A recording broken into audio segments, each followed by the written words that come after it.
And if the Canon League is unpredictable, how about the FA Cup, which never fails to produce sensational results? In the past, Peterborough United, the posh, have often revelled in a giant-killing role. But today, as Bob Wilson relates, it was the biter bitten. 10-3, and for little Dagenham of the Gola League, the moment of truth as they prepare to do battle with 4th Division Peterborough. But for midfielder Steve Scott, match day begins with work of a different kind, helping his father in the family haulage firm. I work near enough every Saturday, so it's just a normal day for me. And I expect him to work every Saturday. Once he gets a full-time living from football, then he can pack up.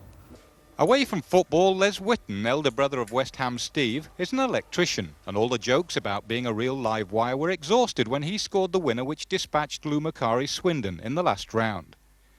Another famous name, John Weil, is the manager of Dagenham's second-round opponents. John, a veteran of 2 losing cup semi-finals, which included a famous collision that brought a new dimension to the saying, blood, sweat and tears. It looked horrific when I saw the pictures after, and probably had I been able to see myself at the time, I would have come off a bit earlier. Today is the magic of the cup, isn't it? Here we are, Dagenham, and they've got a chance of getting the headlines tomorrow, putting a league side out. And later on, it may well be, if we can get through today, it may be our turn to get the headlines through putting out a team from the 1st or the 2nd division. That's the attraction of the cup and the magic of the cup, really. Think about what we spoke about during the week. The former Sunderland and Orient manager Ken Knighton has the task of putting Dagenham back on the Wembley Trail. They won the FA Trophy there in 1980. In a very equally contested first half, one man to catch the eye was Dagenham number 9 Billy Lansdowne. Once of West Ham, Billy has to return to his Swedish club when their season reopens in March. Sadly, ugly crowd scenes and a collapsed wall delayed the beginning of the second half. But within 2 minutes of the restart, Dagenham were ahead. Chris Kinnear's cross touched on by Lansdowne, and skipper Joe Dunwell getting the touch that looped the ball over John Turner's head. Yet more crowd trouble held the game up again. Peterborough actually left the field. But after consultations between referee Dennis Letts and John Weil, the tie resumed, this time with Peterborough very much in control. And it was their number 9, Errington Kelly, who came within a whisker of what would have been a deserved equaliser. Against the run of play, though, the non-league boys suddenly came back. Lansdowne, the danger man again, tumbling over Turner.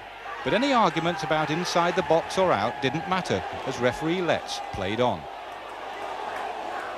And it was the referee who was to be at the centre of even greater controversy when he blew for full time when other stopwatchers, including my own, showed some 4 minutes still to play.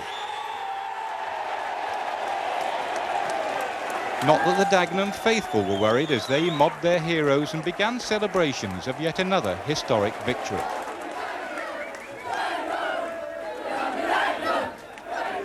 Inside the dressing room, the champagne was having an immediate effect. For all, that is, but the hero of the hour, Joe Dunwell. I've had a lot of our takes in the FA Cup, but we finally beat a team in the first round, and now we're beating Peterborough. Let's hope we can do it again in the 3rd round. Draw Man United. Number 8, Carlisle United. Number 56, we play Dagenham. Kenny, the reaction from the lads there really says it all, doesn't it? Well, not really. I mean, it's 2 ex-Sunderland managers against each other because Bob Stoker, as you know, is in charge of Carlisle. They don't travel very well, my people, so we've got to rectify that before we go up to Cumbria and play Carlisle. You'd be accused of sour grapes if you say anything, and I don't want to take anything away from Dagenham. I mean, it's their day and they've had the look, and I was quite pleased with the way we played. I didn't feel Dagenham had any real chances, but nevertheless, they got the bit of luck, so good luck to them. But the duration of the game should be 90 minutes, plus stoppages, and if we haven't had the full duration, then we haven't had a fair crack. And it would be interesting to see if the FA would be interested in that. So a day Dagenham will never forget, but still a possibility that Peterborough may ask for that tie to be replayed. On the subject of replays, only 3 from this afternoon's second-round ties, but 2 of them hold a glittering prize as the reward for victory.